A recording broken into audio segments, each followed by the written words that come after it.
السلام علیکم ورحمۃ اللہ وبرکاتہ۔ سبق 1 منٹ کے مدرسے سے سبق نمبر 40۔ نحمدہ ونصلی علی رسولہ الکریم۔ نمبر 1، ترجمہ اذکار نماز۔ ولم یولد، اور نہ وہ کسی کی اولاد ہے، ولم یکن لہ، اور نہ ہے اس کے، کفوا احد، برابر کا کوئی۔ نمبر 2، نماز کی سنتیں۔ نمبر 12، سیدھے سے اٹھنے میں پہلے پیشانی، پھر ناک، پھر ہاتھوں کو، پھر گھٹنوں کو اٹھانا، اور دونوں سجدوں کے درمیان اطمینان سے بیٹھنا۔ نمبر 1، قاعدہ میں داہنے پیر کو کھڑا رکھنا اور بائیں پیر کو بچھا کر اس پر بیٹھنا، اور پیر کی انگلیوں کو قبلے کی طرف رکھنا۔ نمبر 2، دونوں ہاتھوں کو رانوں پر رکھنا۔ نمبر 3، بڑے بڑے گناہ جو بغیر توبہ کے معاف نہیں ہوتے، اور ایک گناہ بھی اوپر سے نیچے گرا دینے، یعنی جنت سے جہنم میں لے جانے کے لیے کافی ہے، مگر اللہ تعالیٰ جس پر فضل فرمائے۔ نمبر 38، رشوت دینا۔ البتہ جہاں بغیر رشوت دیے ظالم کے ظلم سے نہ بچ سکے، وہاں رشوت دینے والے کو گناہ نہ ہوگا، لیکن رشوت لینا ہر حال میں حرام ہے۔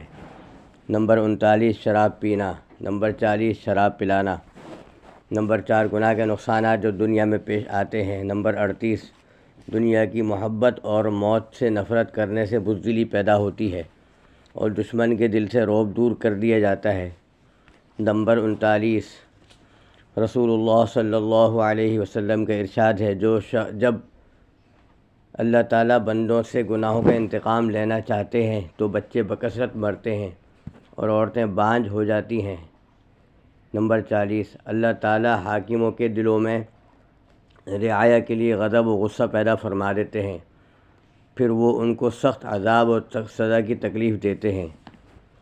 نمبر 5، طاعت کے فائدے جو دنیا میں ملتے ہیں۔ نمبر 38، آخرت میں عمل جاری صدقہ جاریہ کی صورت میں مثالی چشمے کی سی ہے، پر جو شخص چاہے جنت کا چشمہ ملے وہ خوب صدقہ خیرات کیا کرے۔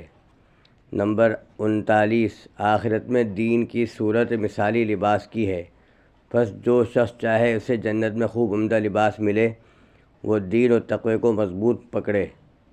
نمبر 40، سورہ بقرہ اور سورہ آل عمران کی صورت مثالی قیامت کے دن مثل بادل سیاہ سائبان یا قطار باندھے ہوئے پرندوں کی ٹکڑیوں کی ہے۔